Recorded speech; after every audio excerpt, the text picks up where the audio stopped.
No te oigo, Horacio, ¿tú también estás de acuerdo? Sí, absolutamente, sí. Entonces, como les estaba diciendo, con Horacio vamos a utilizar una preparación, un diseño que llamamos el diseño de pecera, y como su nombre lo sugiere, pues los peces seremos Horacio y yo, y ustedes están a nuestro alrededor, virtualmente por supuesto, pero están a nuestro alrededor mirándonos como si fuéramos esos peces. Y en un momento determinado, pues si aparece ahí en la pantalla una pregunta que me parece que sea pertinente, entonces la voy a traer como si ustedes se metieran con nosotros en la pecera y conversaran un rato con nosotros y participaran en la conversación. Y pues en esencia eso es lo que vamos a hacer con Horacio, conversar. Y entonces, para que comencemos esa conversación, yo me voy a permitir hacerte unas preguntas, Horacio, ¿te parece bien? Adelante, adelante. Muy bien, entonces cuéntame un poco cuáles son los aspectos que mejor te describen a ti. Mira, tengo que remontarme, tengo nada más y nada menos que 65 años. Y hace 42 años que trabajo en el mundo corporativo. Mi carrera de origen fue los recursos humanos y empecé en el año 74.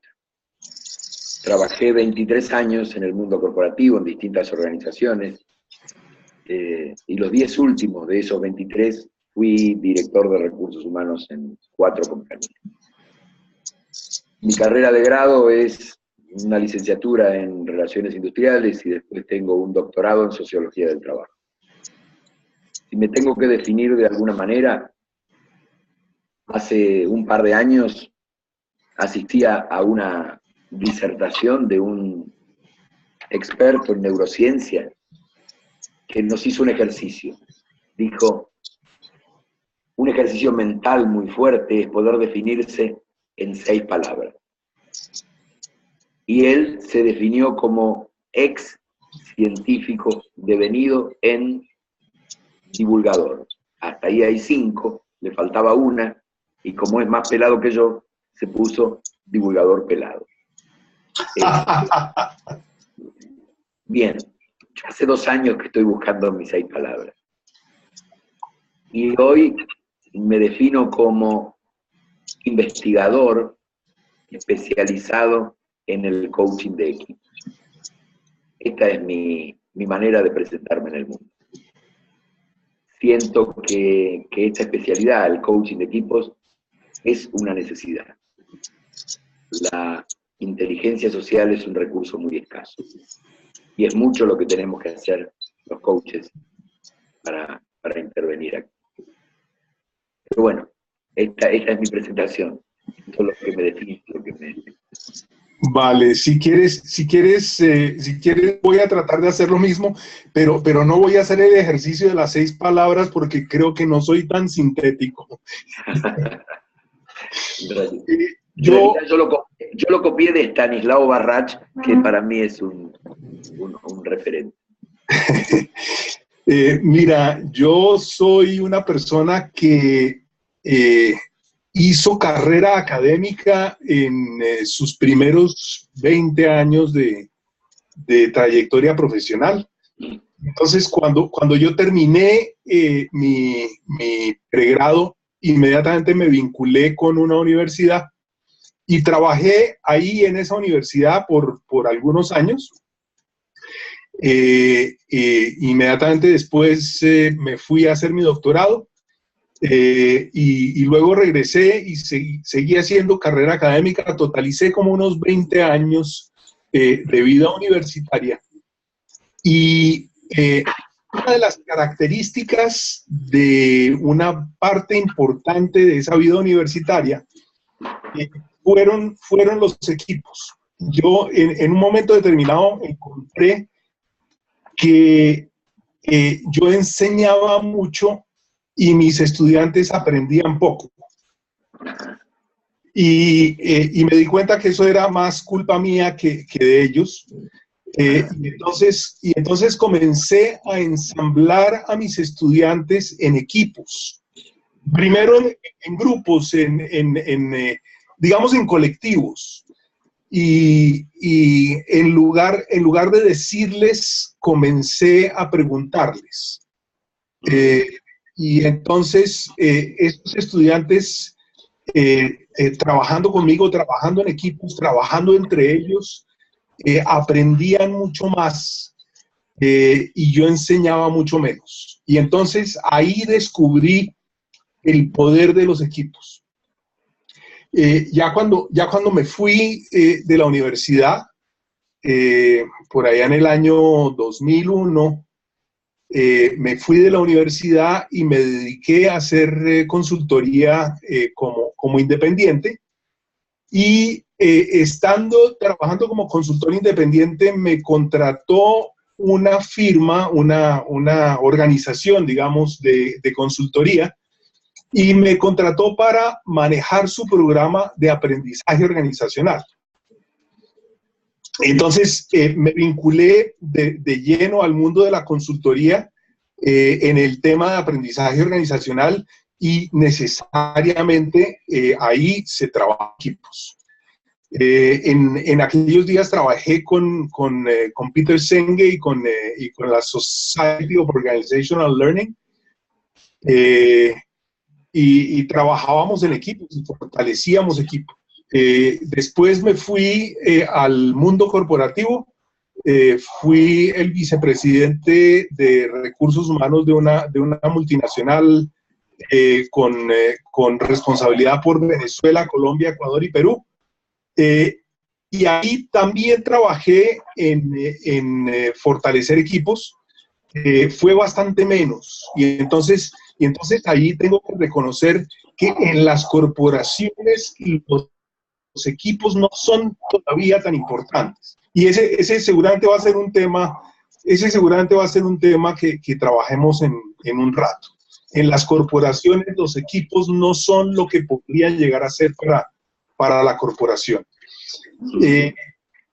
Y si algo me define, digamos, en términos de carrera, es esa pasión y esa necesidad por recuperar al equipo escenario de gran productividad, de gran aprendizaje cuando se trataba de estudiantes. Y ahora, más recientemente, me he dedicado ya durante varios años a trabajar con equipos ad hoc que resuelven problemas científicos o que resuelven problemas técnicos. Y entonces he trabajado como coach de esos equipos.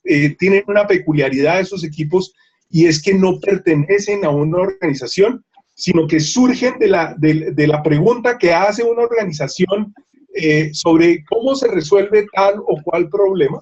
Y entonces ensamblamos los equipos con personas que nunca incluso se han visto.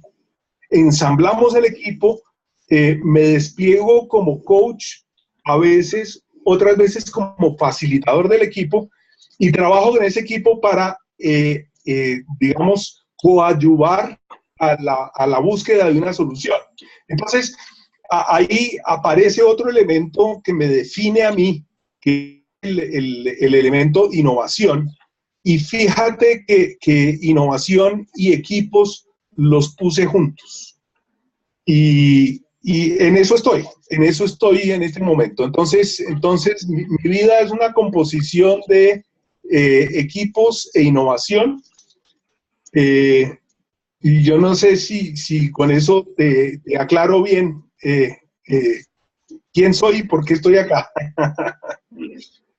Espero que nuestros participantes realmente hayan sintetizado un poco nuestro discurso.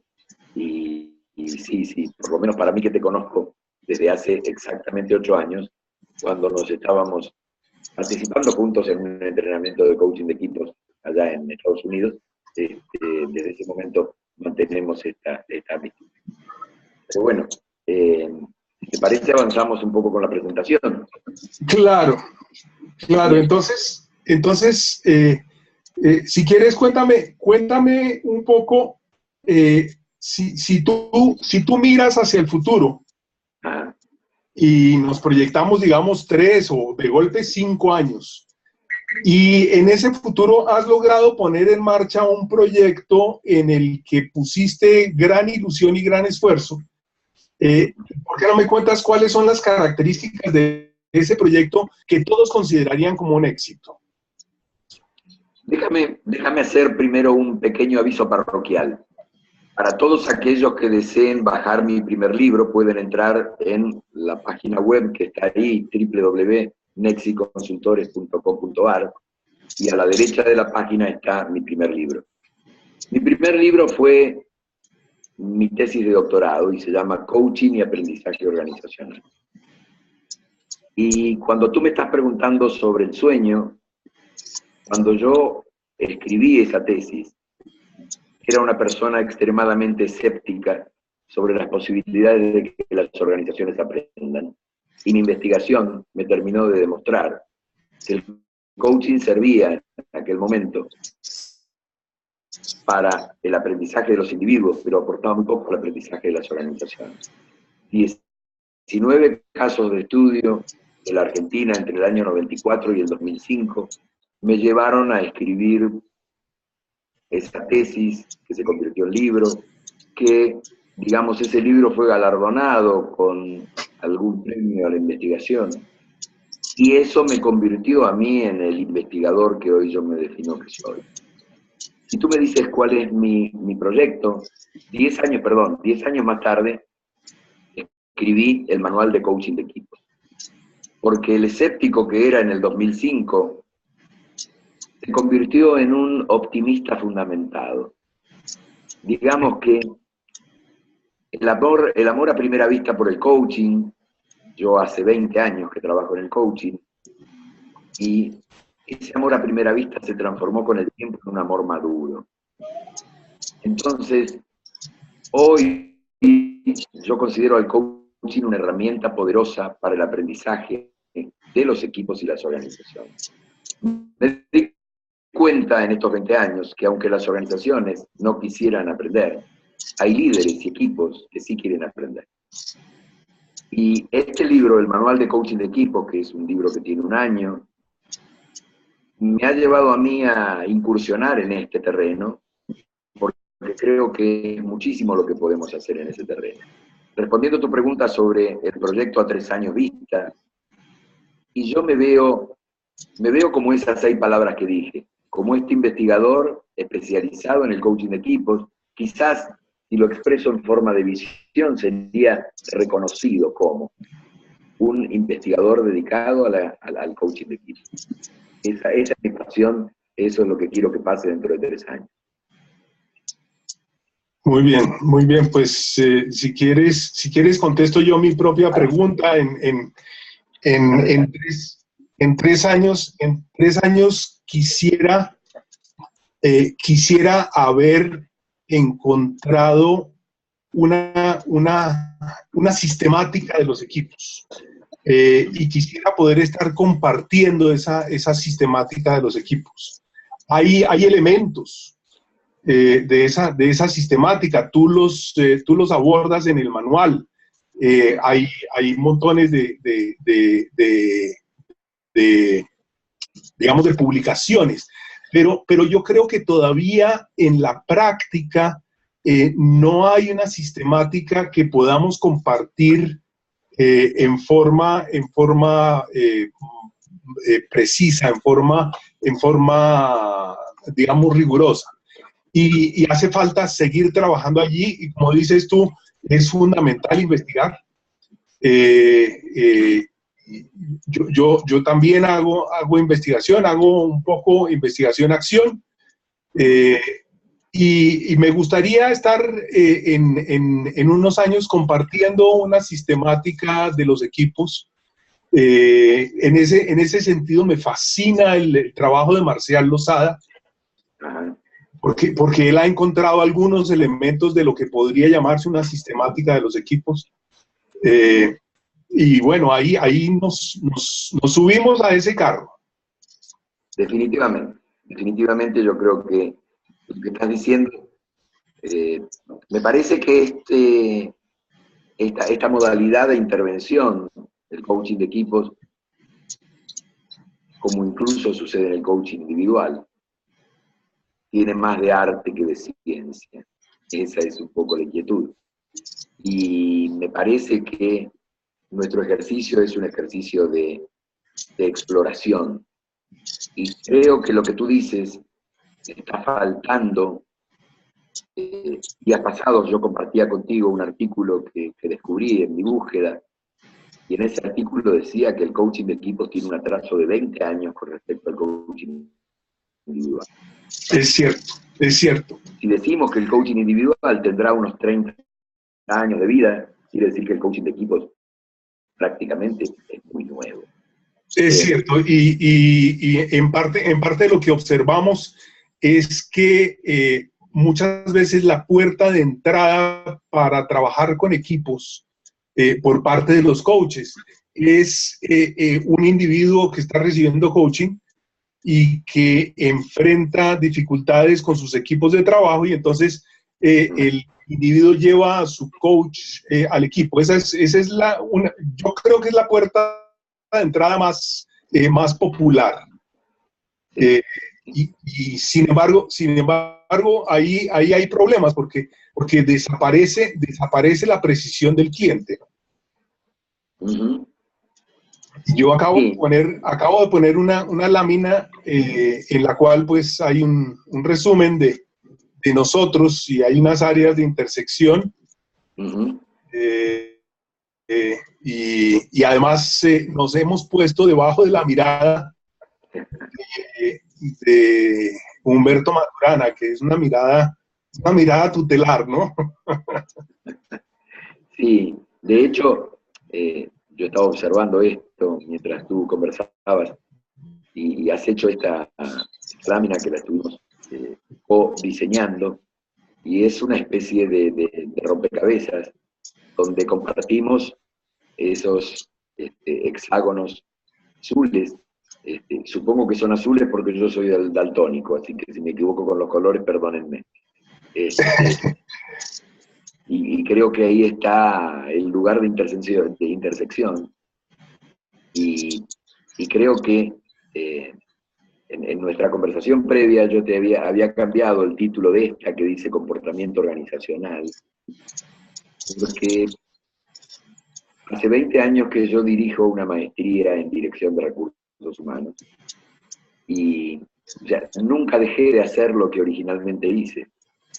Y en estos 20 años, de esos 20, hace 14 que vengo investigando la gestión humana en las organizaciones, y he descubierto que no puedo llamar más recursos humanos, gestión humana, o como querramos llamarlo, porque creo que no hay ninguna gestión que no sea humana, y no hay cosa menos linda que llamar recursos humanos la gestión de personas. Por eso creo que nosotros nos hemos convertido en especialistas en el comportamiento de las organizaciones. O sea, y nuevamente vuelvo a tomar la posta con respecto a nuestra disertación. ¿Qué tipo de equipos vamos a estar conversando ahora? Equipos en el mundo de las organizaciones, que son nuestra especialidad. Así que esa es lo que hago hablando de este rompecabezas. Es cierto, y fíjate que los nombres, al menos que yo le ponía a mis cursos en la universidad, son en el fondo nombres que podrían ser capítulos del libro que tú pusiste ahí, que se llama Comportamiento Organizacional. Exacto. Porque yo te hablo ahí de negociación y de administración de conflictos, te hablo de innovación, te hablo de metodología, y entonces por muchos años trabajé con las metodologías experimentales en psicología y en economía. Y eso en el fondo acaban siendo capítulos de ese libro que titulaste ahí como Comportamiento Organizacional. Definitivamente, sí. Sí. Integra esas cosas, ¿sí? Es una configuración matriz. Pero bueno, avancemos una más. Vale, vale, entonces aquí estamos, con una más. Ok. Y esa es la definición que hace la ICF de coaching. Es decir, la ICF define su propio oficio. Yo primero la copié en inglés y después la traduje al castellano, porque no la encontré ágilmente traducida al castellano en la página en castellano. Y entonces me hago la pregunta allí de si cabe el coaching de equipos en la definición de coaching que propone la ICF, o si requiere una definición singular. Y la definición de coaching que da ICF es la de una asociación estratégica que empodera al cliente para clarificar sus metas, crear planes de acción, superar obstáculos y lograr lo que el cliente decide lograr. Esto lo hemos conversado nosotros bastante y yo te decía que mi opinión es que esta definición es lo suficientemente abarcativa. El cliente puede ser para nosotros un individuo, un equipo o incluso una organización en su conjunto. O, como en los casos que te está tocando trabajar, equipos constituidos ad hoc para resolver un problema concreto. Creo que la definición de cliente en estos términos me suena como que es integradora de esas distintas entidades, ¿no? Sí. Y organización. Ahora, fíjate que hay una pregunta que surge y que es interesante contemplar, y es que en esta definición lo que se pretende es lograr lo que el cliente decide lograr. Y cuando nuestro cliente es un equipo, la pregunta que hay que hacer es ¿quién es el que decide? ¿O cómo se decide? Entonces sí, el cliente visto como equipo cabe. Pero, ¿y la decisión, Horacio?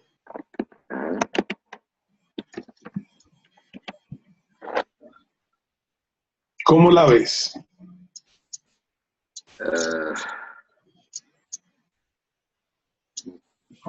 Que yo sigo insistiendo, para mí es nuestro cliente cuando intervenimos en equipos, es el equipo. Nosotros no podemos tener ninguna inclinación por ningún miembro de ese equipo. En ningún momento, o sea, tenemos que mantener la neutralidad, darnos cuenta que el juego de los individuos puede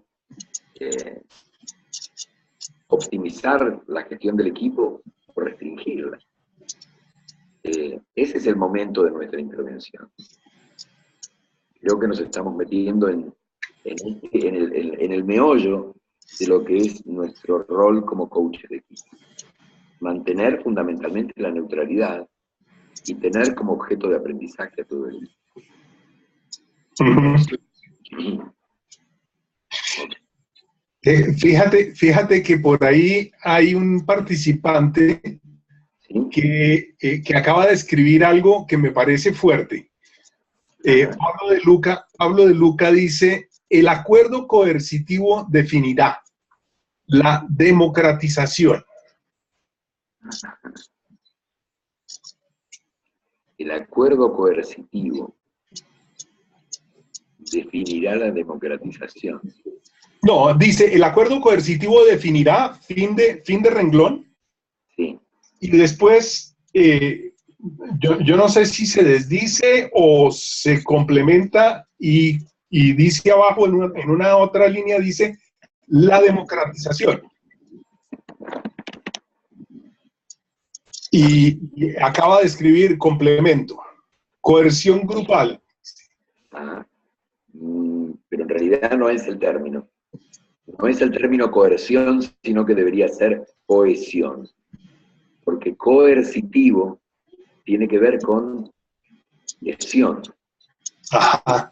Y en realidad, en todo equipo hay una lucha de fuerzas que tienden a la cohesión y fuerzas que tienden a la desintegración. Sí, sí, yo creo que yo intuyo, aun cuando no lo sé, pero intuyo que lo que quiso decir Pablo Ya lo pone acá, dice cohesión, eso que se cohesión. Cohesión. Pero nada más recuérdate, y en nuestros procesos de entrenamiento juntos, vivimos el estilo de un coach o el estilo de un par de coaches que nos decían siempre un equipo necesita un mecanismo para tomar decisiones. Definitivamente, sí. Y quizás el primer elemento que requiere un equipo para articularse, para armarse, es un mecanismo de toma de decisiones. Y entonces hay una intervención de coaching para enseñarle al equipo, para llevarle al equipo la necesidad de que el equipo adopte un mecanismo de toma de decisiones. Y entonces utilizábamos el puño 5. Sí. Es maravilloso, es maravilloso, porque así decide ese cliente. Exacto, está de acuerdo. Me parece que sería bueno que compartas un poco cómo es la metodología del Fist Fight, del puño 5.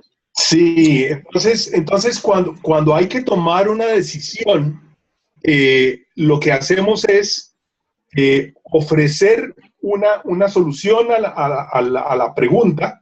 Es posible que sea uno de los miembros del equipo que diga, así como dijo Pablo hace un rato, coerción. Sí. Y él dijo coerción, ahora se rectifica y dice que quiso decir cohesión. Pero él dijo coerción y no importa. Entonces lanzamos la pregunta, ¿les parece válido que lo hagamos por coerción?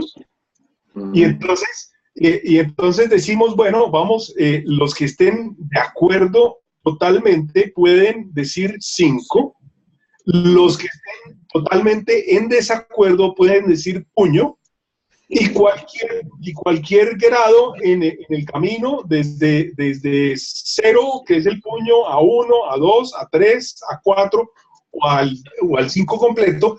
Y lo que hacemos es observar en el grupo a todas las personas extendiendo su mano con un cierto número de dedos arriba. Examinamos lo que pasó ahí. Y les preguntamos a las personas que pusieron 0 si podrían vivir con la decisión. Por ejemplo, aquí, si mantuviéramos la idea de que es coerción, es posible que hubiese gente que dijera, no, yo no puedo vivir con eso. Y entonces tenemos que seguir trabajando hasta que alguien ofrezca otra posibilidad y volvemos a hacer el puño 5. Es interesante el diálogo que se ha armado en el chat con respecto al término cohesión, coerción, y aparece incluso el término metalenguaje, y luego, ¿por qué no preguntarle al equipo qué significa para cada uno este término? Parece que estamos entrando en el terreno de lo que es la intervención del coach de equipo. Exactamente.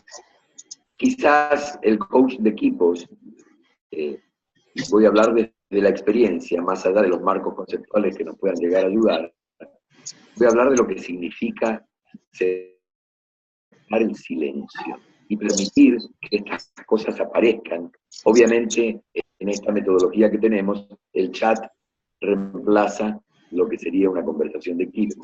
Y nosotros tendríamos que estar mucho más callados, o facilitando, o co-coachando a un equipo, y observando esta forma de conversar. Por supuesto que cuando escuchamos una palabra como coerción, podemos llamar a todos y hacer o el Fist Five o hacer, como proponía por ahí Martín Maldonado, porque nos preguntaron, ¿no es cierto?, qué significa la palabra. Y de alguna manera, lo que sí tenemos que comprender es que el consenso no es unanimidad. Es que consenso es la oportunidad de disentir, y además, como tú mencionaste a Marcial Losada, vamos a estar observando quiénes están interviniendo y quiénes no. Nuestro objetivo, más que en el metalenguaje, es el metaaprendizaje. Nuestro objetivo es tratar de buscar que ese equipo, todos los jugadores, se integren en una mayor conectividad. Ahora, a veces lo vamos a poder ver y otras veces no, porque tal cual dice la definición, es el cliente que logra lo que decide lograr. Claro, y en parte el rol del coach es, y por eso lo subrayé ahorita en el chat, porque alguien lo había dicho, Sergio Andrés Restrepo dijo metalenguaje. Ajá. Y sí, es una suerte de metalenguaje. Es un lenguaje que está ahí por encima y que no obedece a la expresión literal, sino algo que está por encima. Y lo que pasa es que típicamente el grupo o el equipo no lo pueden ver. Y entonces es parte del rol del coach, hacerse ese observador, podría decirse ortogonal. Maturana utiliza una expresión interesante porque en lugar de utilizar la palabra diagonal, que es a través, utiliza la palabra agonal, que es con, pero es ese metalenguaje. Y entonces... Yo me inquieta, en todo equipo tiene que haber un timekeeper, y estoy viendo que estamos avanzando mucho en la hora y poco en los slides. Es cierto. Entonces déjame decir una sola cosa más sobre ese tema, y es que el puño 5, el fist 5, es parte de ese metalenguaje, y el coach lo introduce como metalenguaje. Bien. Acá hay una definición de coaching de equipos, particular y eficaz manera de facilitar el aprendizaje. Coaching de grupo. Y fíjense en la imagen que nos aportó David. Es una imagen donde no hay equipo. Cada uno está en su mundo. En realidad, aquí encontramos nosotros una distinción entre lo que es coaching de equipos y coaching de grupos. Sociológicamente no hay diferencia entre lo que es equipo y grupo. Pero en la práctica lo que hemos encontrado es que hay coaches que se dedican al coaching de grupo. Y aplica esta definición, que es la particular y eficaz manera de facilitar el aprendizaje individual. El coaching grupal trae una dimensión al aprendizaje individual que el coaching uno a uno no hace. En concreto, ¿qué nos está diciendo esto? En las organizaciones que están desarrollando en este momento una cultura de coaching, yo no conozco muchas en Latinoamérica, pero sí en el hemisferio norte, algunas hay. Algunas empresas que están desarrollando esta cultura del coaching están entendiendo que el modelo de aprendizaje depende de los modelos mentales de cada individuo, y la mejor herramienta es el coaching para ayudar a esos individuos a desplazar o amplificar o correr sus modelos mentales. Pero cuando estamos pensando en aplicar esta manera de hacer las cosas a todo el mundo dentro de la organización, termina siendo extremadamente costoso si cada individuo va a necesitar coaching individual.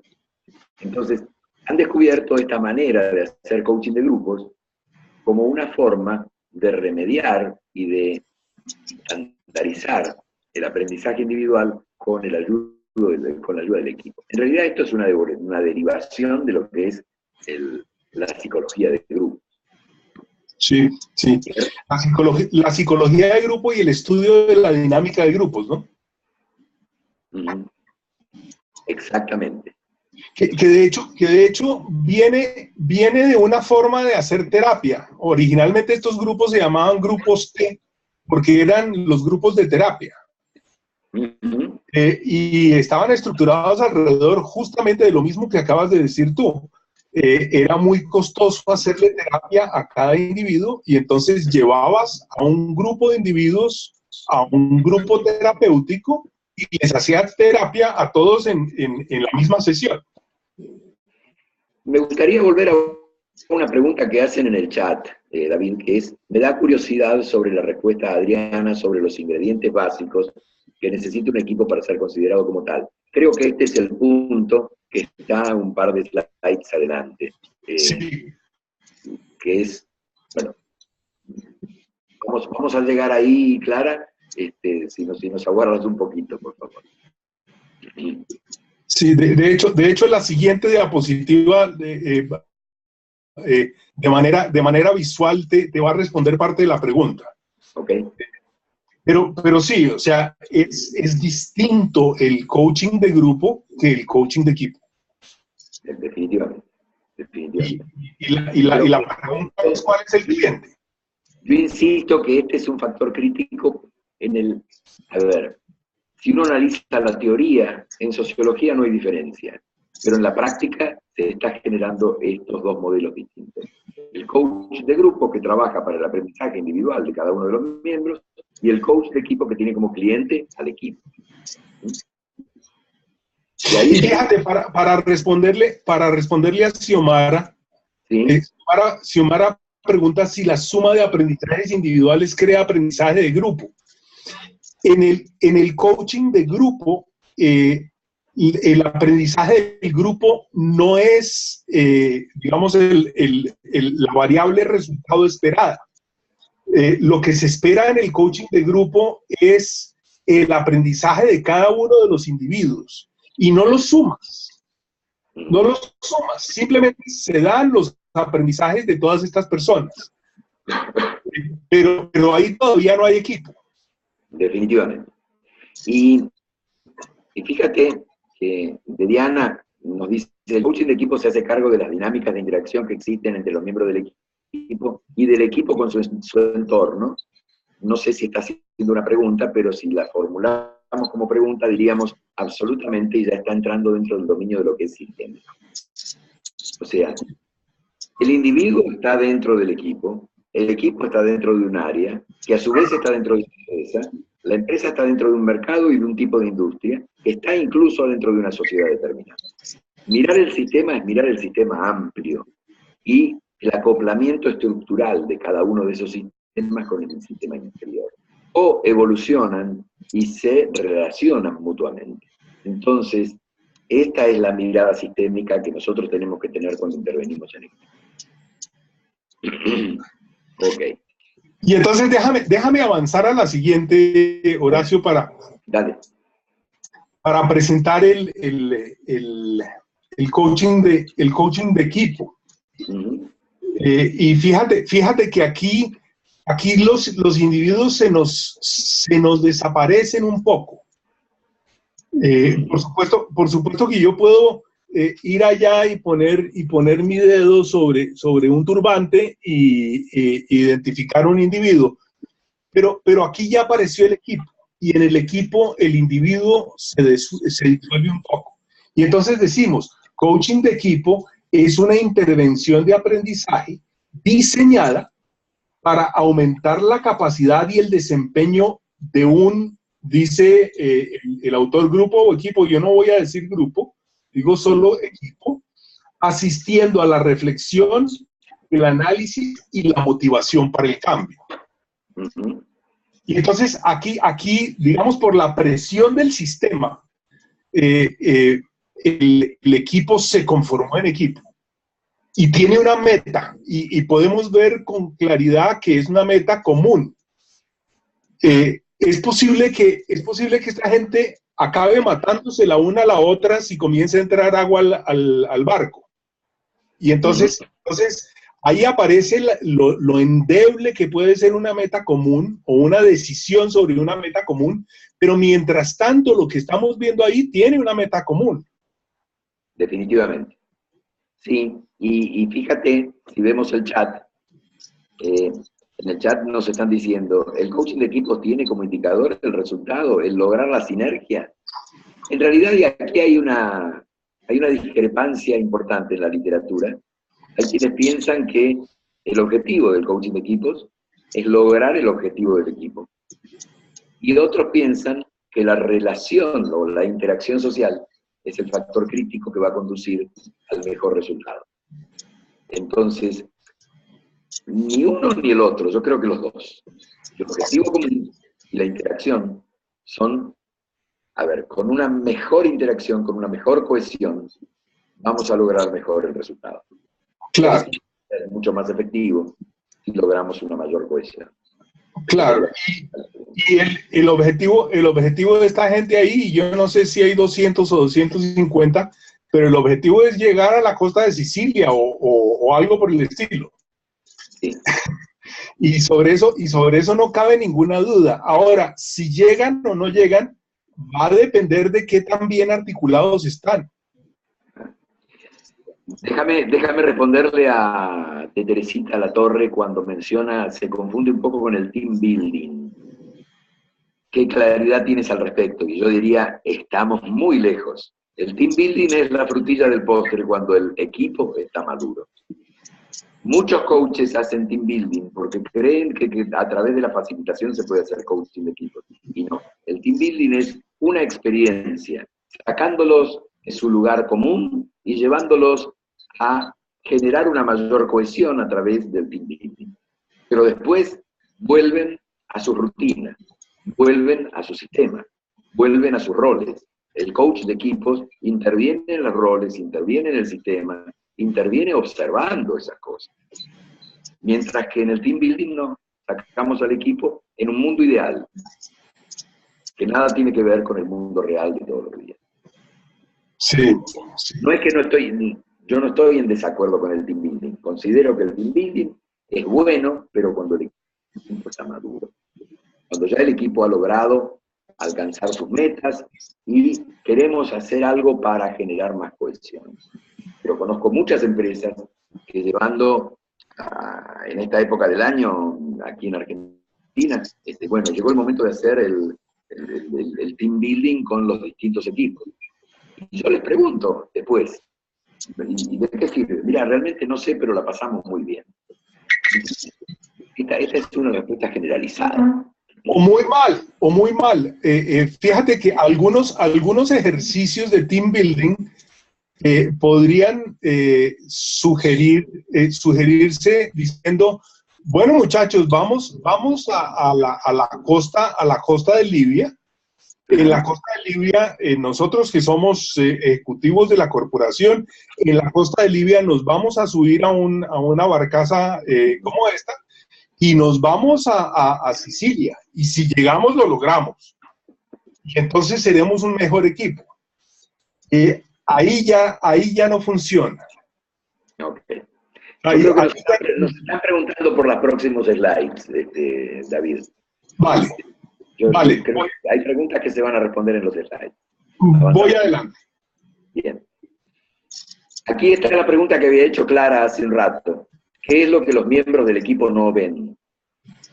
Y lo que los miembros del equipo no ven son estos componentes. Lo que el equipo tiene un propósito u objetivo común, que tiene tareas concretas, pero que incluso cuando decimos tareas concretas es cómo las tareas contribuyen al propósito u objetivo común y cómo se decidió la distribución de estas tareas.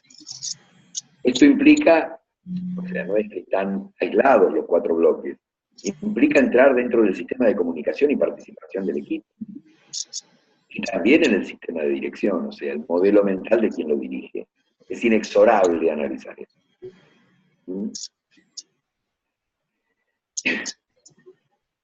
Y claro, hay elementos que pertenecen a ese mundo del invisible en mayor o menor grado. Entonces un equipo de una organización podría hacer la pregunta de cuál es su propósito, cuál es su objetivo común.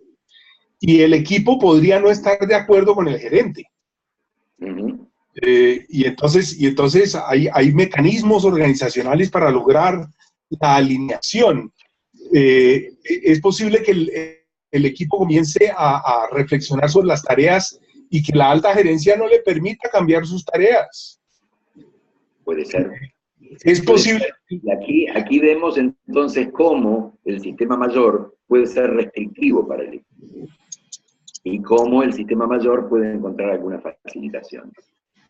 Si miran mi imagen que estoy haciendo con los dedos, muchas veces el estilo de conducción del equipo es una especie de perno entre la cultura de la organización y la cultura del equipo. Entonces, muchas veces, el líder del equipo se juega con un modelo que no siempre es consistente con el de la organización. Es nuestra tarea asistirlo, porque es muy difícil. Pero muchas veces sucede. Quisiera relevar lo que están diciendo Maru Taruselli y Mónica Pache. Cuando se pregunta la primera, ¡ay, se me fueron! Alguien escribió y me lo quitó del camino. Dice, ¿qué herramientas se pueden usar para lograr el compromiso individual alineado con el trabajo de equipo? Y después Mónica le contesta, creo que para que las personas deseen trabajar en equipo, deben ser reconocidos en sus habilidades singulares. Y sí, o sea, hay un elemento individual que hay que reconocer, parte de lo que hace un buen equipo, parte de lo que hace un equipo que aprendió a ver lo que normalmente no se ve, es a dar feedback o retroalimentación que llamamos, y es a reconocer o inclusive a premiar los esfuerzos de los individuos, pero el otro componente que a veces no vemos es que en un buen equipo el individuo se disuelve en el equipo y se pierde un poco de esa individualidad que puede parecer algo doloroso para algunos. ¿Sabes? Ahora que estamos hablando de esto, quiero compartir algo contigo y con la audiencia. Hace muy poco, trabajando con un equipo en la formación como coaches de equipos, me recordaron un artículo que había escrito Chris Argyris a principios de los años 90 o mediados de los 90 para la revista de la Universidad de Harvard. Ese artículo estaba titulado, traducido al español, era Empower, las nuevas ropas del emperador. En ese artículo, Chris Argyris hablaba de que el empowerment es como el cuento del rey desnudo. Estaba desnudo, pero que todo el mundo se creía que estaba vestido. Hasta que un niño dice, yo no sé qué están mirando si está desnudo. Entonces, con el empowerment, dice Argyris, pasa una cosa parecida. Es interesante analizar lo que dice Argyris ahí, porque dice, los que tienen poder no lo quieren soltar, y los que no lo tienen no lo quieren recibir. Nos está hablando de esta suerte de rutina defensiva que hay en los equipos. Nuestra observación, a ver, ese artículo me trajo a mí a pensar en los dilemas de la gestión participativa. Ese artículo termina parafraseando a Abraham Lincoln, cuando Lincoln decía, podemos mentirle a una persona toda la vida, le podemos mentir a todo el mundo un poco de tiempo, pero no le pueden mentir a todo el mundo siempre. Y Argyris dice, le puedes dar poder a una persona mucho tiempo. Les puedes dar poder a todos un poco de tiempo, pero no les puedes dar poder a todo el mundo siempre. Y en realidad, él dice que va en contra de la naturaleza humana. Me impactó muchísimo, y yo soy un seguidor de Argyris, y lo admiro realmente. Porque Argyris termina diciendo, ojo, el primer objetivo del equipo es el propósito o el objetivo común. No es participación de todos los miembros. La participación de todos los miembros es un vehículo para alcanzar el propósito o el objetivo común. Y esto responde a una pregunta que hizo por ahí Adriana, cuando decía, ¿qué pasa cuando un miembro del equipo no tiene consistencia con lo que está buscando el resto del equipo? Creo que ahí es donde tenemos que tener paciencia. El equipo se va a dar cuenta y va a presionar a ese individuo. Lo que suele suceder es que ese individuo se transforma en un miembro disidente. Y la historia de los miembros disidentes es que o se van solos o se transforman, o la organización los expulsa. Que apunta en la dirección de la pregunta, Horacio, que hace Martín Maldonado cuando pregunta si el cambio duele. Absolutamente. Y yo le diría a Martín, a veces duele, sí, pero como mínimo incomoda. Sí. En el ejemplo que estabas dando del rey desnudo, del rey sin ropa, ese rey siente frío. Y cuando le dicen que está desnudo, va a sentir más frío. Seguramente.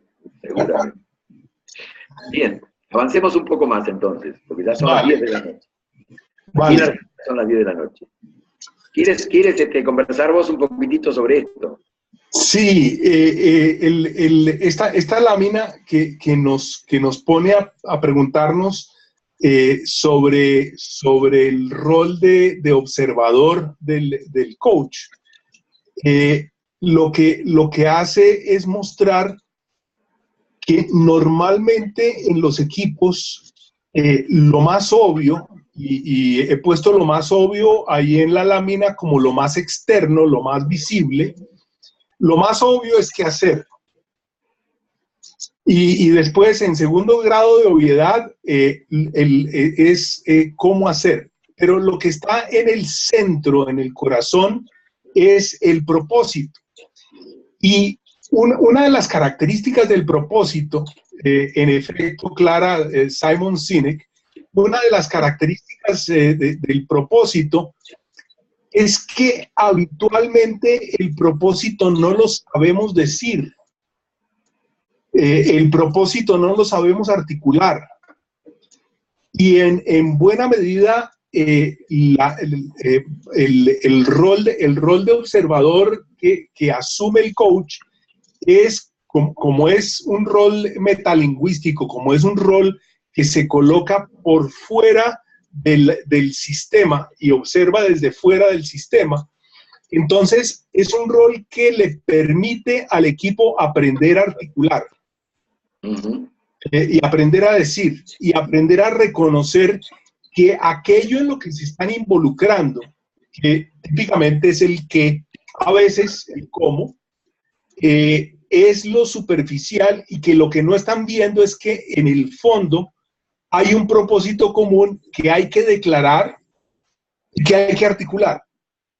Y esto implica un proceso, implica, a ver, recuerdo hace muchísimo tiempo haber leído una introducción del libro Liderazgo centrado en principios que había escrito Stephen Covey, y él decía que un vicepresidente de una corporación lo había convocado para que en un fin de semana a los directivos de esa empresa los ayude a declarar la misión de la compañía.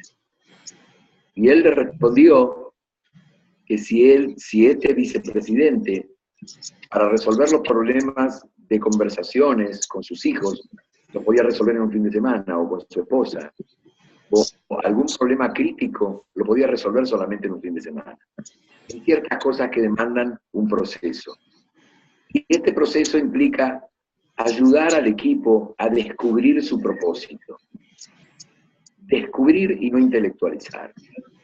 Cuando yo me empecé a presentar hace un rato y dije las 6 palabras, tuve 2 años para encontrar las 6 palabras. Para descubrirlas adentro mío, y no tenía nada más que diálogo conmigo. Porque esa es la esencia ideológica que está en el equipo. Y esa no es una tarea que se puede hacer intelectualmente. Hay que ayudarlos a descubrir. Este es mi aporte, si quieres. ¿Qué impacto trae para el coaching de equipo coachear al líder? ¿Cómo se articulan ambos procesos? Sí, para mí son sinérgicos. Muchas veces nos toca ofrecerle al coach, al líder, coaching, porque nos damos cuenta que, a ver, así como alguien decía por ahí, que la suma de todas las potencias es mayor que el más poderoso, es un cuento sobre el ego. Definitivamente, el equipo es más que la suma de sus partes, pero cuidado, la fortaleza de una cadena se mide por el eslabón más débil. Así es. Y el liderazgo tiene que ser un eslabón muy fuerte. Entonces, muchas veces los líderes, porque tienen teoría expuesta versus teoría en uso, no se dan cuenta. Yo creo que ese es el momento en que nosotros podemos intervenir. Hay herramientas del coaching de equipos que nos ayudan. Por ejemplo, hacer pedidos y ofertas entre el líder y todo el equipo. Pedidos y ofertas que hace, o pedidos y ofertas que el equipo le hace al líder. Pero, ahora, volviendo a la pregunta, sobre la legitimidad o sobre la validez de darle coaching al líder, yo concuerdo contigo, es sinérgico, pero desde el punto de vista táctico, cuando tengo un contrato como coach del equipo, puedo mantener también un contrato como coach del líder o como coach de otra persona ahí en el equipo, pero yo, y cabría preguntarte a ti porque no lo hemos discutido, pero yo no le hago coach al líder ahí en el equipo. No, en el equipo no. Digamos, y dentro del contrato existe, incluso hasta puede haber en el proceso sesiones de coaching del equipo y sesiones de coaching individual, que no la vamos a hacer nosotros mismos porque no podemos supermultiplicarnos, y muchas veces sucede que uno se transforma en el coach del equipo y dentro del propio equipo de coaches hay un par de coaches que coachean a los distintos miembros. Esto me ha sucedido y creo que es sinérgico y ayuda.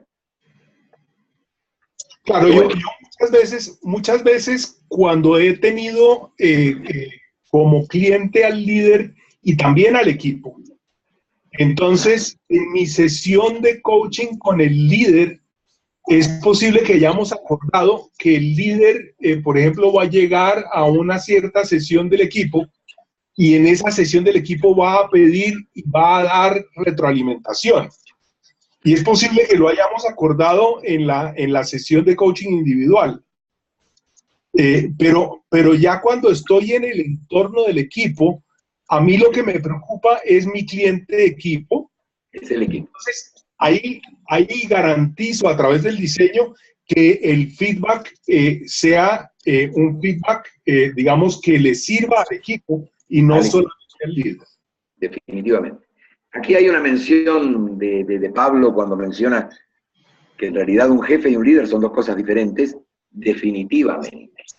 Y cuando digo definitivamente, a ver, el líder se legitima por los seguidores. Y permítanme hacer un neologismo. No hay liderazgo si no hay seguidazgo. Entonces, ¿cómo hago para que mis seguidores me sigan? Primero me tengo que liderar a mí mismo. Tengo que liderar a mi superior, tengo que liderar a mis pares. Si yo me lidero a mí, a mi superior y a mis pares, mis seguidores me siguen. Ahora, esta filosofía, que no es la de Horacio Cortese, Koch en su libro El nacimiento de la era caórdica, él describe este fenómeno y me parece que es una descripción perfecta. En este mundo que estamos viviendo, ¿qué tiene que hacer un líder? Liderarse a sí mismo el 50% del tiempo. Nosotros como coaches nos tenemos que liderar a nosotros mismos el 50% de nuestro tiempo. Avancemos un poco porque se nos fue el tiempo y sí. esto se ha transformado en un diálogo muy rico. El diálogo del chat me sugeriría que podríamos dejar de pasar las láminas y comenzar a abordar solo las preguntas. Pero yo creo que acá hay cosas que son importantes. No podemos perder de vista que el equipo busca efectividad. Esto vendría a ser el qué del equipo. Y tenemos que tener en cuenta, cuando pensamos sistémicamente, en cuáles son los stakeholders, o sea, los actores interesados en lo que hace este equipo. Esos clientes externos e internos de la organización tienen expectativas y están buscando cierta satisfacción. El equipo, a no ser que sea una task force, tiene una tarea que presupone continuidad. Por ende, si tenemos satisfacción de los clientes, si tenemos una tarea continua, los integrantes deberían sentirse satisfechos. Entonces, un equipo va a ser efectivo cuando satisface a sus clientes, se mantiene el equipo y hay satisfacción. Y digo, ¿satisfacción de qué tipo? Si pensamos en las necesidades de Maslow, no pensamos en las higiénicas, que por supuesto tienen que estar satisfechas. Pensamos en las de desarrollo. Pensamos en la pertenencia, en el reconocimiento y en la posibilidad de hacer contribuciones valiosas. Esta es la manera de medir la efectividad del equipo. Esta es la manera en que yo vivo preguntándome en cuántos equipos yo trabajé que lograban satisfacer a sus clientes, elegíamos libremente continuar en el equipo y teníamos alguna cuota de satisfacción de esas necesidades superiores. Eso es lo que me lleva a pensar que la inteligencia social es un recurso muy escaso y tenemos mucho todavía por hacer en este terreno. Y fíjate que ahí en esa misma dimensión, cuando observamos el problema de la satisfacción y el problema del desarrollo de los integrantes, es precisamente cuando podría perfectamente aparecer la contradicción que enfrento como coach, cuando tengo como cliente al equipo y también tengo como cliente al líder o a uno de los miembros. Sí, sí. Lo que me ha hecho a mí personalmente es resolver el dilema a través de a ti, que eres mi cliente individual, a ti yo no te puedo dar coaching separadamente adentro del equipo, te tengo que dar coaching en privado. En privado. E incluso hasta para preservar esto, si yo me reservo el rol de ser el coach del equipo, probablemente algún miembro de mi equipo va a ser quien se ocupe de coachar a algunos miembros. Podría ser. Claro, aparece la figura de peer coaching que puede ser muy importante. También eso es muy bueno y yo creo que es una herramienta súper poderosa que no la podemos probar acá, pero de todas maneras, cuando se inscriban en nuestro programa, seguramente van a conocer esas herramientas. Juan Pablo pregunta qué pasa con las caretas por falta de confianza en el gerente. Y entonces fíjate, Pablo, una de las metas que conduce a la efectividad del equipo es justamente el desarrollo de la confianza. Y entonces, eventualmente, las caretas se caen. Sí. Si avanza, vamos a llegar a las competencias y sería bueno que analicemos esto, ¿no? Claro. Sabes que cuando veía yo esta imagen de las meninas, y es increíble, pero cuando vi por primera vez este cuadro allá en el Museo del Prado, me explicaban que Velázquez se pintó a sí mismo y está atrás en la última imagen. Está en el cuadro. Entonces, él observa la escena desde atrás. Claro. Cuando tú pusiste un observador singular, yo creo que es un observador singular que está viendo esta escena, ¿no? Esta escena tan particular. El coach de equipos es un observador singular. Días pasados yo estaba viendo un video de otro coach de equipos, que obviamente estoy tratando de ver, a ver qué otras metodologías hay, y él se define a sí mismo como una especie de mosca que está en el techo, para poder observar lo que está ocurriendo en la dinámica. Me pareció que como metáfora era interesante. ¿Ok? Sí. Y lo que pasa es que puede llegar otro coach y producir esto, ¿no? Claro. Sí, ahí ya tenés el desastre, digamos. Y efectivamente es un observador muy distinto, Picasso. Exacto. Bien, avancemos un poco más así. Y vamos. Este es un fenómeno que tiene que ver con la fenomenología. ¿Y qué quiero decir? Esta es quizás la mayor singularidad que tiene el coaching de equipo con respecto al individual. Todos los que nos hemos formado en el terreno de la ontología del lenguaje hemos aprendido que vivimos en mundos subjetivos e interpretativos. Pues bien, no es cierto. Vivimos en mundos intersubjetivos. El lenguaje nos hace ser nosotros primero interpsicológicos, para después intrapsicológicos. Necesitamos del otro. Inexorablemente estamos trabajando en grupos. El hecho de que no sean suficientemente efectivos no quiere decir que no existan. Y esos grupos, cuando son efectivos, están negociando el sentido. El sentido de los individuos entra en negociación con los demás. Y se cohesionan, entonces vemos la dinámica del sistema. Pero no es casual de que no todos los equipos funcionen bien. Claro. Porque seguimos priorizando la mirada antropocéntrica, el individuo con su mirada subjetiva. Por eso me encanta cambiar el término de decir, salgamos de lo subjetivo y entremos en la intrasubjetividad de los equipos. Claro. Y al final el coach de equipo lo que ve es esto. Exacto. Lo que diría Marcial Lozada es una dinámica caótica la del equipo. Exacto. Ok, avanzamos. Vamos. Bien. Aquí hay dos modalidades de coaching de equipos. Y nuestra neutralidad nos va a llevar a diagnosticar que un equipo puede ser llevado al coaching de desarrollo o nos quedamos solamente en el básico. ¿Qué quiere decir coaching básico? Como coaches ayudamos a un equipo a resolver un problema concreto. Pero mañana, aunque lo haya resuelto, si tiene que nuevamente volver a resolver un problema crucial, va a necesitar ayuda. En el coaching de desarrollo, no solo resuelve el problema crucial, sino que el equipo se empieza a hacer cargo de su propio proceso, ganando independencia del coach. Esto es lo que siempre nos gustaría que suceda, pero muchas veces, ya por la cultura de la organización, ya por el liderazgo del equipo, o por la jefatura, en los términos, no nos queda otro remedio que aceptar que tenemos que hacer coaching más. Y me ha pasado, y nos ha pasado, que nos piden, mira, quiero que ayudes a este equipo de dirección a tomar una decisión.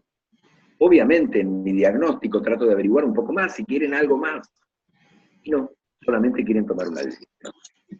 No están dispuestos a cambiar la cultura del equipo. No están dispuestos. Y bueno, como coach neutral tengo que aceptar la decisión de ellos.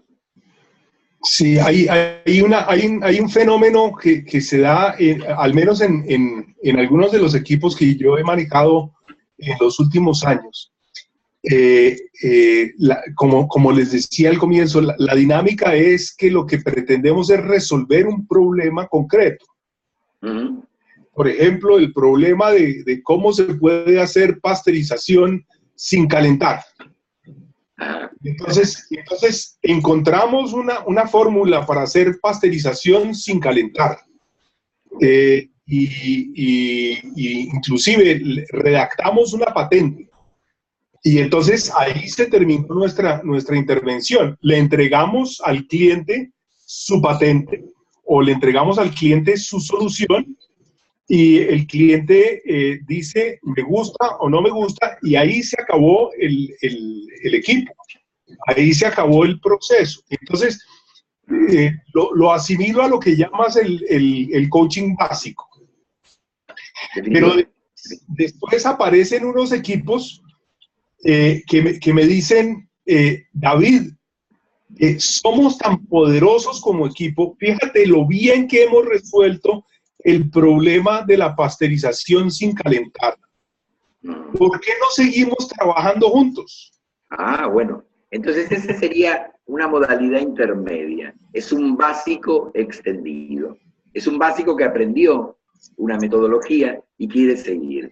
Eso es interesantísimo, porque se abrieron al aprendizaje. Existe esa posibilidad. Me voy a detener un minutito para responderle a Xiomara. En un par de slides más, Xiomara va a saber lo importante que es volver a decodificar la positividad en la emoción del equipo, porque es el nutriente más rico que tiene el equipo para agilizar la interacción. Y la segunda pregunta es, ¿vuestro modelo de coaching es aplicable a un equipo de fútbol? Definitivamente digo que no. Definitivamente digo que no porque, a ver, yo creo que tiene que ser exclusivamente coaching relacional, que se ocupe solamente de la interacción de los miembros. Nosotros trabajamos en organizaciones y en el equipo de fútbol la restricción no está en el sistema, está en el equipo. Digamos, yo días pasados hablaba con un coach deportivo y le decía, mirá, se me quemaron los papeles con el deporte, no es lo mismo. No es lo mismo, yo no lo entiendo. Y él me decía, yo tampoco. Y él se dedica a eso. Está buscando la solución. Ok. Sí, claro. Avancemos un poco más, David. Vale. Y entonces aquí nos vamos a comenzar a preguntar por las competencias.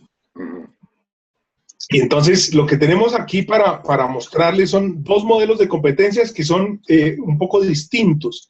Inclusive a ratos si uno los mira con cuidado posiblemente son incompatibles. Pero son dos modelos de competencias. Entonces aquí aparece este primero. No sé si lo quieres presentar tú, Horacio. Sí, en realidad estas competencias en realidad no las creé yo, me he nutrido de la literatura, fundamentalmente de Schwartz, cuando escribe El facilitador habilidoso, The Skill Facilitator, creo que se llama el libro, y él menciona, para mí, que son fundamentales: escucha activa, identificar el conflicto y la afinidad, la intervención ante conductas inefectivas, la retroalimentación. Yo creo que en la experiencia de haber trabajado con muchos equipos, pienso que la competencia más clave para un coach de equipos es saber dar feedback sin generar reacciones defensivas y recibir feedback sin reaccionar defensivamente. Yo creo que me encantó cuando me enseñaron a dar feedback a través de las preguntas. Lo mejor que puede haber es que el equipo, a través de las preguntas poderosas, se dé cuenta que está cayendo en un lugar de no aprendizaje. Por el otro lado, mencionábamos la confianza, que es, nosotros estamos viendo si hay confianza, si hay positividad en el equipo, y nuevamente ya empezamos a meternos dentro del terreno de las emociones, y fundamentalmente paciencia. Tenemos que ser muy pacientes, tolerar el silencio, aceptar el silencio, fundamentalmente. Ok, pasá al siguiente y contalo vos. Vale. Entonces, fíjense que aquí tenemos un modelo de competencias que es mucho más afín con el pensamiento sistémico. De hecho, la mayor parte de estas competencias las traje de un modelo, pero la mayor parte de estas competencias las traje de un modelo del Center for Creative Leadership, del CCL. Y entonces aquí, digamos, en el primer elemento, foco en el todo, ya hay un análisis del sistema. Y entonces se reconoce cuál es el sistema y cuáles son los subsistemas. Y se puede examinar el todo por esa vía. Y entonces aterriza en una perspectiva de sistemas. Que reconoce que hay unos determinantes que son invisibles, hay unos determinantes que están ahí, pero no los vemos, y hace falta que el coach adquiera esa perspectiva y aprenda a detectarlos y aprenda a articularlos. Después, manejo de la ambigüedad. Entonces, Entonces, fíjense que en la apreciación de sistemas es posible que al mirar, lo comentaba alguien en alguna de sus preguntas, al mirar el árbol pierdas el bosque y al mirar el bosque pierdas el árbol. Por eso lo he representado acá con el famoso, la famosa ilusión de la copa o los dos perfiles. Cuando te concentras en la copa pierdes de vista los perfiles, cuando te concentras en los perfiles pierdes de vista la copa. Y después hay un elemento muy importante y es la capacidad para definir, y no me cupo ahí por el número de palabras, pero y también redefinir los límites del equipo. Y entonces los equipos suelen no ser estáticos. Y entonces, después de definirlos, frecuentemente hace falta redefinirlos. Empatía es ocuparse del otro. Empatía es reconocer la importancia que tiene el otro en el proceso. Y entonces, digamos que genera ese elemento de conectividad del cual estaba hablando Horacio hace un rato. Y así como manejamos la ambigüedad, manejamos también una tensión entre el largo y el corto plazo y entre el resultado y el proceso. Entonces, esa visión de largo plazo y esa visión de proceso son unas competencias absolutamente cruciales para el coach. Y el otro elemento que es importantísimo y es muy difícil de entrenar es esto que llamamos capacidad de diseño o pensamiento de diseño. Entonces, ahí tienen ustedes otro modelo de competencias que hace falta poner sobre la mesa para verificar cuáles son las competencias de ese coach, cuáles son las competencias de ese observador muy singular que vamos a desplegar delante de un equipo. Bien, avancemos un poquito más, pero antes me gustaría responder una pregunta, un par de preguntas. Una menciona el brainstorming. El brainstorming yo creo que es una excelente metodología. No obstante, como herramienta para trabajar en el equipo, a mí personalmente me gusta más el Open Space. Yo creo que el Open Space le da mucha más riqueza de equipo. Y bueno, quizás no todos conozcan la metodología del Open Space. En ese supuesto les pido que pongan en el Google Open Space Technology o que me escriban al mail y yo les mando un artículo sobre ese tema. Porque realmente es una metodología para trabajar colectivamente, a mi juicio mucho más poderosa para despertar la creatividad colectiva. La segunda pregunta era, ¿cómo harían la intervención ante conductas inertivas? Pero Horacio, dame un instante para responderle a Pablo al menos una parte de su pregunta. Es una pregunta compleja, pero es una pregunta sobre los brainstormings que tiene este elemento. Él dice, todo vale, sin juicios. Y realmente lo que sabemos como coaches ontológicos es que no existe sin juicios. Siempre, o sea, casi que nos tendríamos que conformar con el hecho de que no somos Homo sapiens, sino Homo justem, o Homo que juzga. Y lo que tenemos que hacer es aprender a hacer juicios, aprender a juzgar, aprender a compartir esos juicios y a vivir con ellos. Entonces, ciertamente, Fabiola, con juicios pero fundados, o con juicios bien articulados, con juicios que se asocian claramente con la emocionalidad que están produciendo. Bien, bien. Avancemos un poco. Sí. Y entonces, sí, ahí está lo que... La pregunta sobre la emocionalidad del equipo. Y me parece que si pasamos a la siguiente, vamos a dar, creo que era la de positividad y negatividad, no sé si estaba por ahí. Es esta. Bueno, en concreto, lo que menciona Marcial Losada como una de las variables más poderosas para generar la mayor conectividad de un equipo es la reconstrucción lingüística de las emociones que hace este equipo. Concretamente, hay una modalidad de conversaciones que la podemos llamar negatividad. La negatividad existe cuando en el lenguaje hay espíritu crítico, sarcasmo o cinismo. Y la positividad existe cuando hay respeto mutuo, apoyo y confianza. Entonces, ¿qué tipo de conversaciones está teniendo el equipo? Lo que nos dice Marcial Losada es que en toda relación de equipo tiene que haber por cada 4 conversaciones de positividad, es aceptable que haya una de negatividad. O sea, la relación tiene que ser 80-20 para que la optimización de la gestión del equipo, para que el equipo se transforme en un equipo de mejor desempeño. Necesitamos que el equipo genere esta emocionalidad.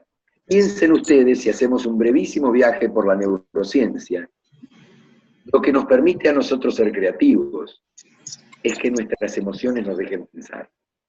Somos seres emocionales que pensamos y no máquinas racionales que tenemos emociones. Lo mismo pasa en los equipos.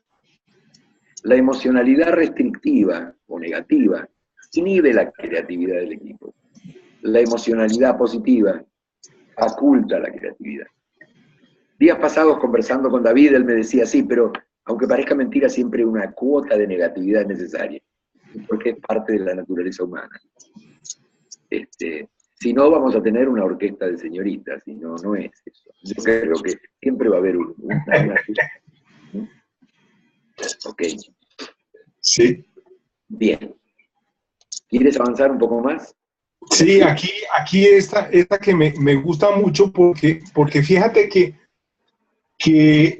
lo que estamos haciendo al final como coaches y como coaches del equipo es potenciando un equipo que se produce a sí mismo y que adquiere el potencial de seguir produciéndose a sí mismo.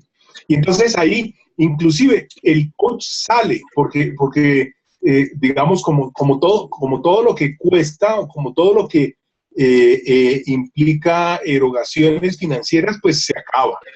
Claro.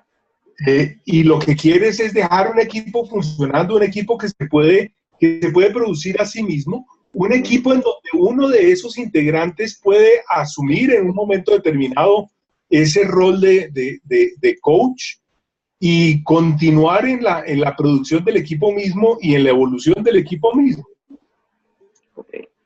Definitivamente, yo creo que ese es el objetivo del coaching de desarrollo, que de alguna manera el equipo logre ganar autonomía del coach. El coach está de paso y el equipo tiene que ganar autonomía. O sea, tiene que aprender de su propio proceso. Por eso el término autopoyético, ¿no? Hay una pregunta interesante que nos regala Diana, que dice, ¿qué diferencia hay entre el coaching de equipos y la facilitación? Y tú sabes, de Diana, que en realidad, estuve buscando muchísimo en la literatura si hay diferencia. Y quizás el último artículo, el más nuevo que he logrado leer, no logra diferenciar exactamente qué hay de distinto entre el coaching de equipos y la facilitación. E incluso ese artículo termina sugiriendo a aquellos coaches que desean convertirse en coaches de equipos, que se pueden nutrir de la facilitación. La facilitación nos nutre a nosotros y yo creo que es poderosa y que podemos utilizarla perfectamente. De hecho, ese libro que mencioné, The Skill Facilitator, es un excelente material para cualquier coach de equipo. También mencionan acá la indagación apreciativa. Bueno, de hecho, la forma en que nos presentamos hoy con David fue hecha en base a la indagación apreciativa. Sí que la usamos, sí, por supuesto que la usamos. Muy bien, voy adelante. Adelante.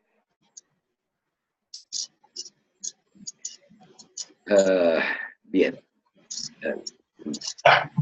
La cultura se come a la estrategia en el desayuno. Yo quiero contar brevemente por qué aparece esto en la presentación.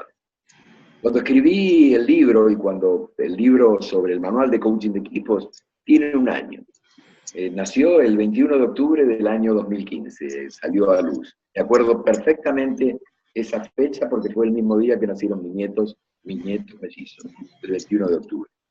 Entonces dieron a luz ellos y dieron a luz también el libro.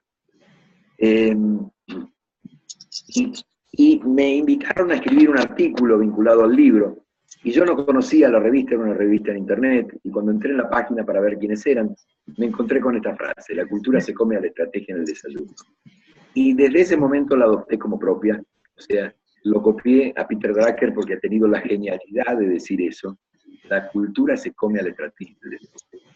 Inevitablemente esto nos pone en el foco de lo que es el sistema mayor.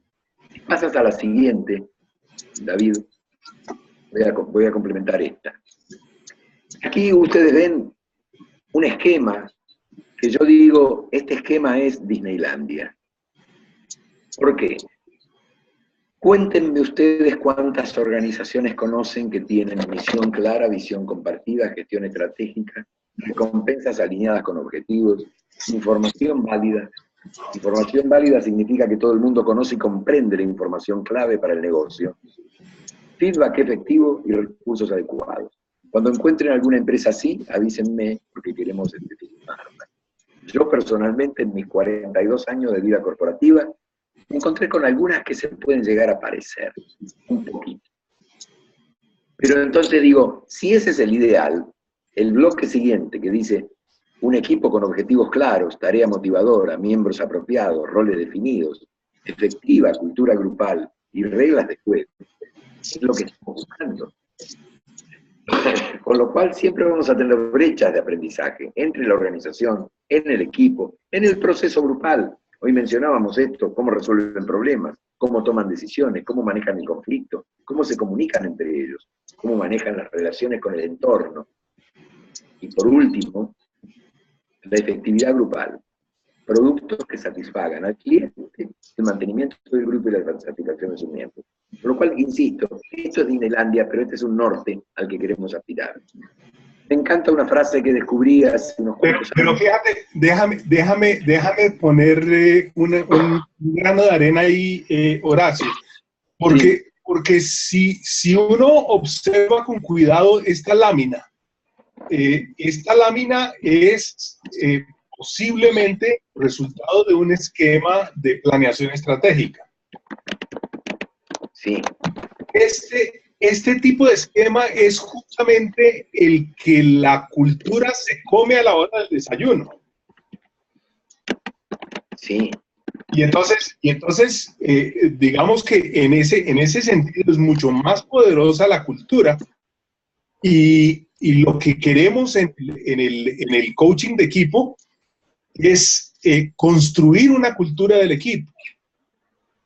Es justamente cuando salimos del equipo, ya porque se acabó el presupuesto o porque se acabó el coaching o ambas cosas, lo que dejamos instalado en el equipo fue una cultura. Y esa cultura se va a comer a cualquier planteamiento estratégico de esta naturaleza, inclusive antes del desayuno.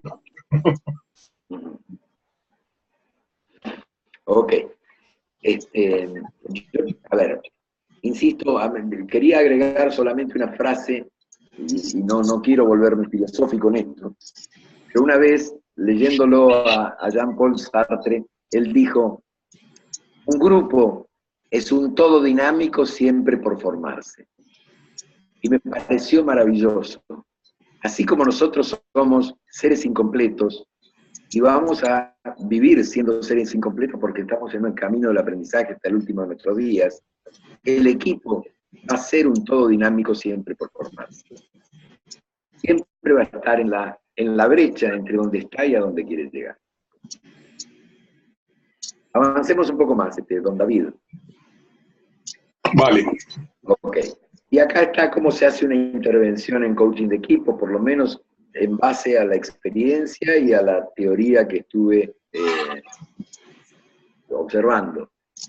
Esto es, yo digo, este es un diagrama de flujo que llega hasta la intervención, pero el primer bloque para mí es significativamente importante. Cada vez que una compañía me llama, lo primero que hago es entrar en internet, empezar a investigar cómo es esa compañía. Y cuando voy a la empresa, analizo todos los detalles de esa compañía. Analizo todos los detalles, el layout de las oficinas, el espacio que le dan al poder, cómo reciben al visitante, cuáles son las cosas que están en los mensajes, en las carteleras. O sea, parezco un antropólogo que se mete en la tribu para identificar los hábitos tribales. Yo creo que es fundamental, y después del primer encuentro que tengo con la persona que me convocó, suelo salir de esa oficina e irme a la primera confitería, al primer bar que encuentro, sentarme, tomar papel y lápiz y escribir mi comprensión de las necesidades de ellos. Piensen ustedes que de ahí va a salir una propuesta. Y la propuesta, voy a estar gastando la bala de plata. Tiene que ser lo suficientemente atractiva como para que nos elijan a nosotros, pensando que el bloque siguiente es un diagnóstico. Y un diagnóstico donde yo voy a estar haciendo entrevistas en profundidad a los stakeholders del equipo, autoridades, clientes, miembros del equipo, al jefe de ese equipo. Y yo les voy a preguntar acerca del sistema que es la organización. Les voy a preguntar acerca del sistema que es el equipo. Les voy a preguntar acerca de cuál es el estilo de conducción que tiene este equipo. Necesito hacer un diagnóstico lo suficientemente profundo para pasar a la fase del codiseño. O sea, me voy a volver a juntar con el máximo responsable de ese equipo, y quizás la gente de recursos humanos, que fue la que nos convocó, para codiseñar cómo va a ser la intervención. Ahí en el codiseño nos vamos a jugar por hacer una intervención de desarrollo, o una básica extendida, que era la que mencionaba David hace un rato. Pero yo creo que es fundamental analizar que para llegar a la intervención hay 4 subprocesos muy importantes. Porque entendamos que el cliente no sabe que existe el coaching de equipo. El cliente nos menciona cuál es el problema que tiene. Y a partir de ahí, nosotros podemos proponer coaching de equipo. Pero muchas veces, por un problema de presupuesto, nos quedamos afuera. Con lo cual, tenemos que ser lo suficientemente convincentes, o diría nuestro maestro Rafael Echeverría, tenemos que generar el contexto compartido de confianza para que la oferta llegue antes que el pedido. Entonces, este es yo creo que es fundamental, nuestro rol en los primeros encuentros. Claro, y fíjate que lo que acabas de describir, observándolo como coach, lo que acabas de describir es un proceso de coaching. Y entonces es el coaching para la propuesta, o es el coaching para el codiseño. Lo único que ocurre ahí en ese coaching es que suele ser una porción del coaching que es gratis. Y entonces ahí aparece la pregunta que le escuché a Horacio hace un par de días, y que me hizo dar mucha risa, porque en buen lunfardo dijo, ¿y garpa? Cierto, sí. Sí, a ratos no garpa, a ratos te quedas en la propuesta. Te quedas en la propuesta, exactamente. Bueno, no sé si falta algo más, David. Yo dejaría ahí, Horacio, por la hora. Ok.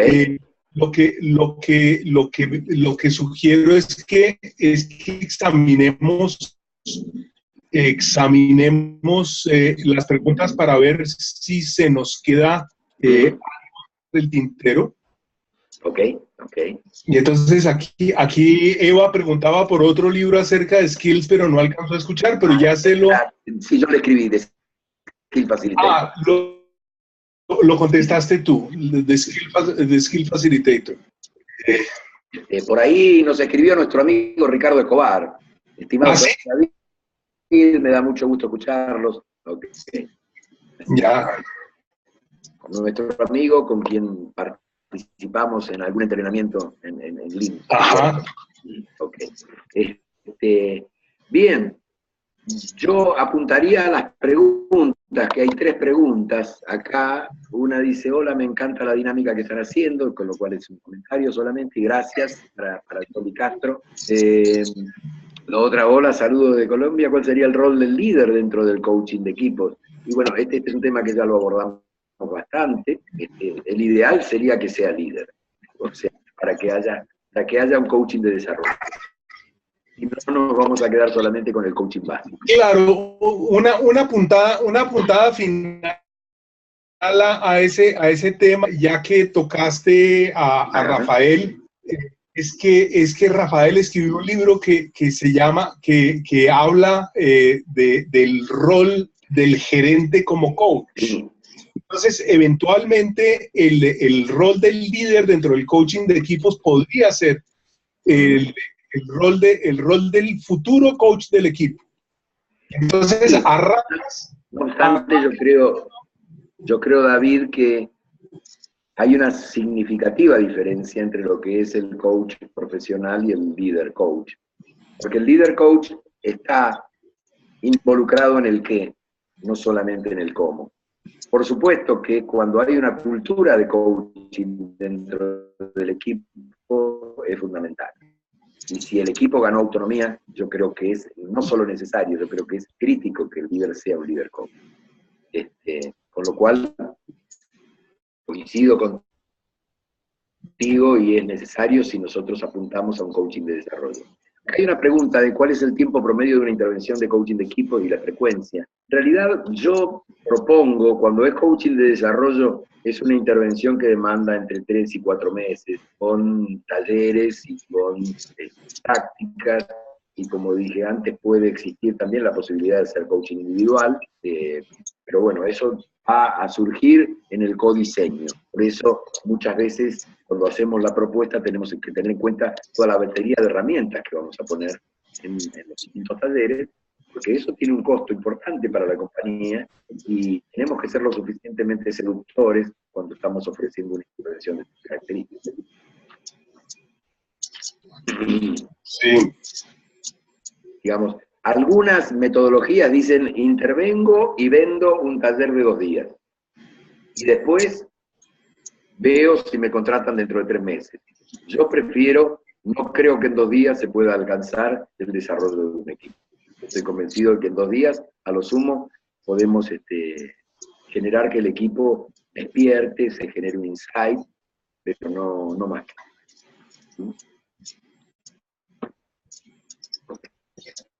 Yo me quedé aquí con la tecnología. ¿Se está compartiendo la pantalla? No lo sé. Sí, estás compartiendo la pantalla, sí. Ok, porque alguien pidió la dirección electrónica, entonces aquí se le estoy poniendo. Ah, perfecto, pero tenés que ponerlo en modo presentación. Sí, pero no me deja. Bueno. El sistema no me deja. Ok.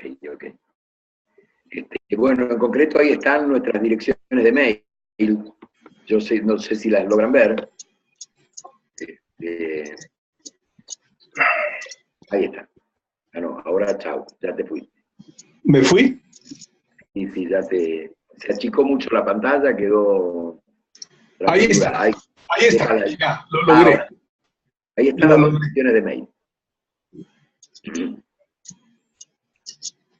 Lo logré. ¿Hay más preguntas en el chat ahora? Ok, sí, están preguntando cuál es el nombre del autor. Yo creo que el autor es Schwartz, pero no me acuerdo ahora con exactitud. Si me lo quieren escribir, yo les paso el nombre del autor. Encantado, se los paso por mail. Sí, lo que decía Gustavo al comienzo de la sesión, ¿Sí?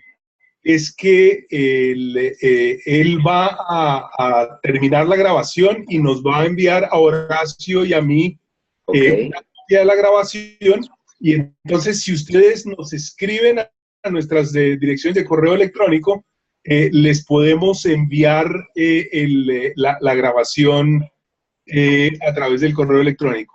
Y acabo de ver que Luz de Aldea Global escribió mi correo electrónico, pero tiene un error, Luz.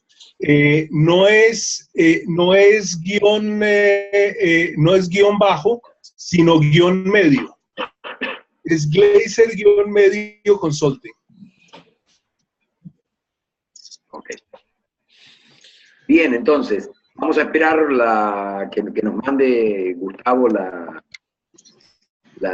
grabación. Gustavo, se nos fue el tiempo. Es lo que nos suele suceder como coaches de equipos, es lo que hemos hecho hoy en la conferencia. No, al contrario, David, Horacio, muchísimas gracias. Quiero decirles una cosa, este es uno de los webinars que más interacciones han tenido en el año que yo llevo haciendo este programa. Increíble el interés que generaron en la audiencia, los felicito. La verdad que no es fácil, no es fácil y han estado todo el tiempo interactuando y es lo que les digo, la primera vez que veo una interacción tan abrumadora, los felicito. Y efectivamente... Es posible que nos hayamos quedado cortos en atender a todas las preguntas. Entonces yo los invito a que si algo se quedó en el tintero, reanuden la conversación por correo electrónico o por Skype o como quieran, porque estamos a sus órdenes. Y efectivamente, David, Horacio, la excusa, porque el tema de la grabación finalmente es como la excusa, porque a veces nosotros no nos atrevemos a escribirle al conferencista por diferentes razones. Entonces, la idea de enviarle la grabación es como una excusa dentro de la filosofía del espacio, que es crear comunidad, unir gente de diferentes países, como se habrán dado cuenta que aquí tenemos prácticamente de toda Latinoamérica coaches. Entonces, la idea es generar... Yo vi que había de Venezuela, de Argentina, de Chile, de México, de Costa Rica. De México, de Costa Rica también no vi. De República Dominicana también. Y la idea es que ahí de pronto en Venezuela, en cualquier país, alguien que tenga una duda sobre el coaching de equipos que está haciendo, pueda tener la confianza de que tiene un colega en Argentina y otro en Colombia los que les puede resolver dudas, y se pueden generar cualquier cantidad de posibilidades, y esa grabación es como ese primer paso para que queden en contacto. Anteriormente lo que hacía era que yo me quedaba con la grabación y la repartía, cosa que me generaba una demanda de tiempo bastante grande todas las semanas. Lo puedo imaginar. Y no estábamos haciendo nada. Me parece que es más interesante poder abrir este espacio, poder generar esa comunidad, generar estos contactos. La gente que está interesada en el tema pues queda directamente contactada con ustedes, y con la excusa de la presentación, los libros de los artículos que ofrecieron y demás. Entonces, nada, yo les estoy enviando la grabación el día de mañana en la tarde-noche. Entonces, a partir del lunes, yo creo que para respetar el fin de semana, pueden estar pidiendo esta grabación. Con gran gusto.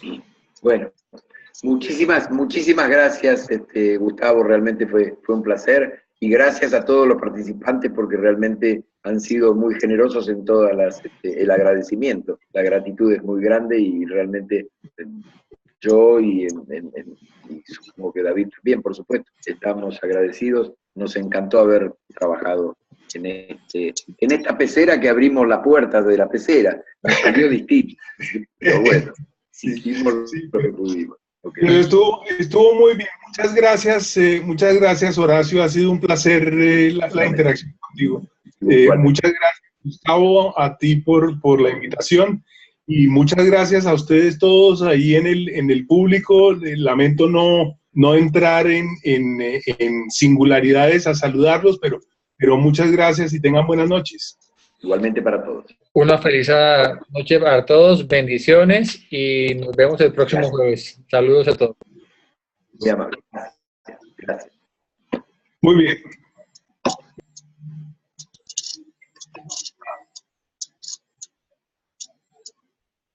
No sé cómo irme.